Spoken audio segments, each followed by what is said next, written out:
Ndagushimiye kandi ngo uhaye ikaze kuri Bomba 250.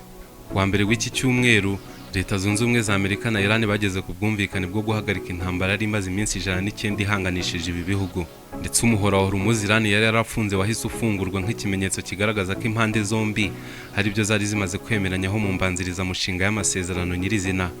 Aya masezerano yamaze gusinywa ku mpande zombi. Reka noneho tujye muri aya masezerano turebe mu magambo make ingingo 14 ziyagize. Nje nitwa Matare, uhaye ikaze kuri Bomba 250.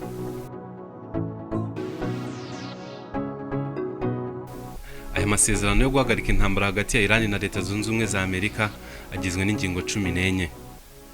Ingingo ya mbere nuko amakimbirane agomba guhita ahagarara ku mpande zombi. Kurasa kuri Iran n'ubundi byari byarahagaze, ariko hakuba amakimbirane agomba guhagarara ku mpande zombi ni kuri Lebanon. Ingingo ya mbere Iran yashyizemo imbaraga cyane nuko igihugu cya Israel kigomba guhagarika ibikorwa byacyo bya gisirikare mu majyepfo ya Libani ndetse no mu murwa mukuru Beirut. Ingingo ya kabiri nuko ibihugu byombi bigomba kubahana ntihagire ikijya cinjira mu miyoborere y'ikindi. Murabyibuka ko intambara igitangira Leta Zunze Ubumwe za Amerika na Israel bavugaga ko bagomba guhindura ubutegetsi muri Iran, ariko iyi ngingo ivuga ko nta gihugu kigomba kwinjira mu mitegekere y'ikindi, bityo Iran izakomeza kuba Repubulika ya Kisilamu. Ingingo ya gatatu ivuga ko ibi biganiro bigomba gukomeza mu minsi 60. Iyi minsi 60 niyo bihaye kugira ngo bagende baganira ku tuntu duto dukubiye muri aya masezerano, ndetse buri harimo n'ingingo bazaganiraho ku birebana n'igihugu cya Israel. Ingingo ya kane ivuga ko Leta Zunze Ubumwe za Amerika zigomba gukuraho bariyeri zose cyangwa se amato yabo yatangiraga ubwato buvuye kugura amavuta muri Iran. Ingingo ya gatanu nayo ivuga ko umuhora wa Hormuz ugomba gufungurwa kandi ubwato bugakomeza kunyuramo nta kiguzi, ndetse igihugu cya Iran kigahita gitangira gukura ibisasu mu muhora wa Hormuz. Ahangaha turabyibuka ko Iran yashyize ibisasu byinshi muri uyu muhora mu rwego rwo kubuza amato ya Leta Zunze Ubumwe za Amerika na inshuti zabo kunyuramo kuva intambara itangira. Ingingo ya gatandatu ivuga ko Iran igomba guhabwa amafaranga yo gusana ibikorwa byose byangijwe n'iyi ntambara. Reka twibukiranye ko mu mwaka wa 2015 byasabye amezi agera kuri 20 kugira ngo ibiganiro byari bihagariwe na Perezida Barack Obama ku masezerano na Iran bigere ku bwumvikane. Aha bemeranyijwe ko Iran itagombaga gutunganyira n'iyumunga irenze ku kigero cya 3.15%. Ayo niyo masezerano Donald Trump yasheshe mu mwaka wa 2018 uko yanengaga Barack Obama kuba yarahaye Iran amafaranga menshi, ngari nayo yaje kwifasha kuzamura urwego yatunganyagaho Iranium. Perezida Trump yumvikanye kenshi anenga ubutegetsi bwa Barack Obama ku mwaka wa 2016 bwahaye Iran miliyari 1 na miliyoni 700 z'amadolari ya Amerika, akaba ariyo yavuyemo ubushobozi bwo gutunganyira n'iyumu ku kigero kiri hejuru. Kubera amagambo menshi yagiye avuga kuri ayo masezerano yahagarariwe na Obama, Trump ntashaka kugaragara nk'umunyantege nke cyangwa ngo nawe azasigara anengwa guhirana ubushobozi bw'amafaranga. Inkuru zimushinja kuba yaremeye amasezerano ahirana amafaranga menshi azamaganira kure buri gihe, ariko mu nyandiko yagiye ahagaragara muri ayo masezerano harimo ko Leta Zunze Ubumwe za Amerika n'abafatanyabikorwa bayo mu karere k'uburasirazuba bwo hagati bazahirana miliyari 300 z'amadolari ya Amerika yo gusana ibikorwa byayo byangijwe n'iyi ntambara ya Leta Zunze Ubumwe za Amerika na Israel. Birumvikana ko abayobozi bo muri Amerika bashaka kubihindurira imvugo, ariko kuri nuko Iran izahabwa miliyari 300 zo gusana ibikorwa byayo byangijwe muri iyi ntambara. Niyo yaba azaturuka mu bafatanyabikorwa ba Leta Zunze Ubumwe za Amerika bo mu burasirazuba bwo hagati, uwo ni nk'umuryango wo mu gikari Trump ashaka kuyanyuzamo kugira ngo abyihunze, ngo mu gihe kizaza bitazitwa ko nawe yahaye Iran amamiliyari kandi ahora biterera imijugujugu Barack Obama. Ingingo ya karindwi ari nayo ikomeye kuri Iran ivuga ko ibihano byose Iran yari yarafatiwe bigomba kuvaho. Ibihano byatangiye kera kuri Iran kuko ku itariki ya 14 z'ukwezi kwa 10 mu 1979 iryo tegeko ryari ryo gufatira imitungo ya Iran ingana na miliyari 12 z'amadolari ya Amerika. Mu binyacumi by'imyaka bishize kandi ntago ari ibyo bihano byonyine Iran yari yarafatiwe, kubera ko Iran yari yarafatiwe ibihano byinshi bitandukanye. Mu 1984 Leta Zunze Ubumwe za Amerika zavuze ko igihugu cya Iran gitera inkunga iterabwoba. Mu 1995 n'1996 Perezida Bill Clinton yasinye itegeko ribuza amakampani yo muri Leta Zunze Ubumwe za Amerika gushora imari muri Iran, ndetse aza gusinya n'irindi rishyiriraho ibihano kampani zose zo ku isi zizashora amafaranga muri peteroli ya Iran. Mu 2011 n'ibihumbi 2012 Leta Zunze Ubumwe za Amerika n'umuryango w'ubumwe bw'ibihugu by'i Burayi byashyizeho ibihano noneho bikomeye cyane kuri Iran, babishyiraho banki nkuru y'iki gihugu ndetse babishyira no ku mavuta yose ya Iran bavuga ko nta hantu na hamwe yemerewe kugurishwa. Mu 2015 ku bwa Perezida Barack Obama ubwo hasinywaga amasezerano yitwa Joint Comprehensive Plan of Action, ibihano barabigabanuye kubera ko Iran yari yemeye ko itazigera ikora intwaro kirimbuzi. Ariko mu 2018 ubutegetsi bwa Perezida Donald Trump bwavuye muri ayo masezerano yari yarasinywe na Perezida Barack Obama, ahubwo bongera ibindi bihano bikomeye kuri Iran. Ibi ni nabyo byaje gutuma Iran itangira gutunganya uranium ku kigero kiri hejuru igeza kuri 60%, biza no gutuma mu 2025 haba intambara y'iminsi 12 yakurikiwe n'iyi ntambara yari imaze iminsi 109, ariko ingingo ya 7 ivuga ko ibyo bihano byose Iran yari yarashyiriweho bigiye kuvaho.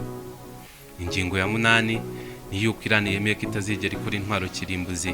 Ntabwo ari ukugerageza gukora intwaro kirimbuzi gusa, ahubwo Iran ngo nta nubwo yemerewe kuzigura cyangwa se ngo zitumizeho mu bihugu by'inshuti zayo. Ingingo ya 9 n'iya 10 muri aya masezerano ivuga ko byinshi muri ibi bigomba kuguma uko byari bisanzwe kugeza uranium itunganyije Iran yari ifite bayifunguye igacibwa intege, bahagarariwe na International Atomic Agency cyangwa se ikigo mpuzamahanga gishinzwe kugenzura ingufu za nucleaire. Ingingo ya 11 nayo ni intsinzi kuri Iran.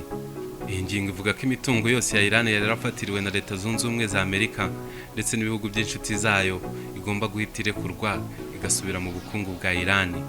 Birumvikana kubera ko iki gihugu cyari gifite imitungo myinshi yafatiriwe n'ibihugu bigiye bitandukanye, cyane cyane by'inshuti za Leta Zunze Ubumwe za Amerika na Leta Zunze Ubumwe za Amerika ubwayo. Ingingo ya 12 kugeza ku ya 14 muri aya masezerano ni izivuga ko ibihugu byombi bigomba gufatanya gushyiraho uburyo bwo kureba ibyo bemeranyijwe muri aya masezerano bigenda bishyirwa mu bikorwa, ndetse ari nabyo bizayobora ku biganiro bya nyuma biganisha ko ibihugu byasubira kubana mu mahoro. Ibintu byose bumvikanye muri aya masezerano basuzuma bagasanga biri kugenda neza, bizashyikirizwa akanama k'umuryango w'abibumbye kabisuzume kugira ngo ibihano byose Iran yararashyiriweho bikurweho. Aya masezerano agomba guhita atangira kubahirizwa kuva igihe yasinyiwe. Ku ruhande rwa Leta Zunze Ubumwe za Amerika yasinywe na Perezida Donald Trump, naho ku ruhande rwa Iran yasinywe na Perezida Masoud Pezeshkian. Intambara yo muri Iran yabaye ikibazo gikomeye cyane ku butegetsi bwa Perezida Donald Trump na Vice Perezida JD Vance, kubera ko mu kwiyamamaza kwabo mbere yo gutorerwa iyi manda bari kuyobora bumvikanye kenshi bavuga ko batazashora Leta Zunze Ubumwe za Amerika mu ntambara n'imwe. Ubu muri Leta Zunze Ubumwe za Amerika Trump ari kunengwa bikomeye kugera no kuba mu ishyaka rye ry'abarepublike. Uyu munsi bamusabye ibisobanuro ku ngingo zimwe na zimwe babona nk'izitumvikana ziri mu masezerano basinyanye na Iran. Umusenateri uva mu ishyaka ry'abarepublike Bill Cassidy wo muri Leta ya Louisiana yanenze Perezida Trump bikomeye, avuga ko Iran ariyo yungukiye muri iyi ntambara. Umutumwa bwe yashyize kuri X Senate Bill yagize ati ubushobozi bwa Iran bwo kuba yagera ku ntwaro kirimbuzi ntabwo bwasenywe burundu, kandi ikindi Iran yamaze kubona ko gufunga umuhora wa Hormuz ari iturufu ikora, bityo birumvikana ko Iran izakomeza gukoresha iyo karita no mu bihe bizaza. Yongeyeho ati uku niko gutsindwa mu bubanyi n'amahanga gukomeye kuva mu binyejana byinshi bishize.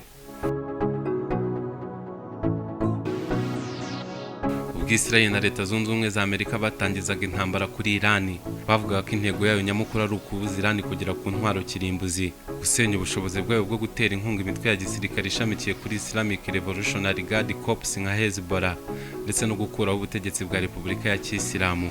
Nyuma gato kandi y'uko iyi ntambara itangiye, Hezbollah yatangiye kurasa muri Israel nayo ihita itangira ibikorwa bya gisirikare mu majyepfo ya Lebanon bavuga ko bagiye guhiga Hezbollah, ariko abanyaribani bo bakabibonaho gufata ubutaka bwabo ku ngufu. Muri aya masezerano yasinywe twabonye haruguru ko harimo ingingo y'uko intambara igomba guhagarara ahantu hose, uvuga ko na Leta ya Israel igomba guhagarika ibikorwa byayo bya gisirikare mu majyepfo ya Lebanon ndetse no kurasa ku murwa mukuru Beirut. Perezida Trump n'ubundi muri iki cyumweru yumvikanye anenga Israel na Netanyahu, avuga ko impfu zikomeje kwiyongera muri Lebanon zikwiye gutuma abategetsi bo muri Israel bakoresha umutimanama wabo bagahagarika ibikorwa byabo byo gusenya Lebanon. Nta kindi aya masezerano avuga nko guhatira Iran kureka guha Hezbollah ubufasha bwa gisirikare, ariko buriya nabyo biri mu ngingo zizakomeza kuganirwaho mu gihe cy'iminsi 60 iri imbere. Aya masezerano kandi ntacyo avuga kuri porogaramu ya misile za Iran, yaba iziraswa mu ntera ndende n'iziraswa mu ntera ngufi. Iyi nayo yari ingingo y'ingenzi mu byo Trump na Netanyahu bavugaga ko bagomba kugeraho mbere yo guhagarika intambara kuri Iran. Ku munsi w'ejo ariko ubwo yabazwaga kuri iyi porogaramu ya misile za Iran, Trump yasubije ko abona ko aba ari ukubogama mu gihe ibindi bihugu byo mu karere byaba byemerewe gutunga misile, Iran ntibyemererwe. Ati niba Saudi Arabia na Qatar zatunga misile, byaba ari ukubogama tubujije Iran kuzitunga. ikindi ni uko aya masezerano ya Iran na Leta Zunze Ubumwe za Amerika atakiriwe neza muri Isirayeli. Akimara kumva iby'aya masezerano, Minisitiri w'umutekano wa Isirayeli Itamar Ben-Gvir yavuze ko aya masezerano ari ikintu kibi cyane kuri Isirayeli ndetse ngo no ku mudendezo w'isi yose muri rusange. Yongeyeho ko kandi b'ayo masezerano atabareba kandi ko ngo bagomba gukomeza ibikorwa byabo bya gisirikare muri Libani mu rwego rwo gushyiraho buffer zone cyangwa se agace ko gucungiramo umutekano mu majyepfo ya Libani kugira ngo Hezbollah itazabasha kongera kurasa mu bice by'amajyaruguru ya Isirayeli. Minisitiri w'Intebe Benjamin Netanyahu nawe yavuze ko yari amasezerano ya Leta Zunze Ubumwe za Amerika na Iran kuko ngo ibiganiro byayo byayobowe na Perezida Donald Trump gusa ngo nubwo bayaganiriyeho ngo Netanyahu yumvaga aya masezerano atahita asinywa aka kanya kuko ngo intego z'intambara batangije kuri Iran ntago bazigezeho. Aya magambo y'abategetsi bo muri Isirayeli ko ashyira aya masezerano ya Leta Zunze Ubumwe za Amerika na Iran mu kaga kuko abantu batekereza ko Isirayeli izakomeza kurasa kuri Lebanon, kandi twabonye ko ingingo ya mbere muri aya masezerano ivuga ko imirwano igomba guhagarara ku mpande zose, bityo kongera kurasa kuri Libani ni ukurenga kuri aya masezerano. Ikintu gifatika Amerika na Isirayeli bagezeho muri iyi ntambara mu byo bashakaga byose ni uguhagarika ubushobozi bwa Iran bwo gutunganyira niyumu kugera ku kigero cyo hejuru, kandi nabyo bishobora kuba iby'igihe gito. Ubutegetsi ntabwo bahinduye ngo bashyireho Reza Pahlavi nk'uko babishakaga, ndetse nta n'ikimenyetso na kimwe kigaragaza ko bazigera babasha kubuhindura. Ntabwo kandi umuntu yakemeza ko iyi ntambara igiye guhagarara burundu kuko Perezida Donald Trump yavugiye mu nama ya G7 mu Bufaransa ko mu minsi 60 ibiganiro niba bitaragera ku musaruro intambara izakomeza bakongera kurasa Iran. Gusa mu minsi 60 iri imbere ibiganiro biramutse bigenze neza byafata nk'intsinzi ikomeye cyane kuri Iran ndetse n'indi ntambara itarageze ku ntego zayo kuri Leta Zunze Ubumwe za Amerika na Isirayeli. Aya masezerano nakurikizwa ibihombi Iran izaba yarakuye muri iyi ntambara mu kubura abategetsi bayo kujya no ku muyobozi mukuru w'ikirenga Ayatollah Ali Khamenei, ariko ibindi byose umunzani uhengamiye ku ruhande rwa Iran. Ni ukubitega amaso tukareba. Ndagushimiye kuba ugeze aha ngaha ukurikije ikiganiro. Twahura muri komenti ukatubwira wowe urumva ari nde wungukiye muri aya masezerano. Hanyuma ibiganiro byacu wabikunze wabisangiza abandi, ukanakora subscribe kuri Bomba 250 kugira ngo tujye tubana mu biganiro bya buri munsi. Njye nitwa Matare. Imana y'u Rwanda ibane nawe. Bye.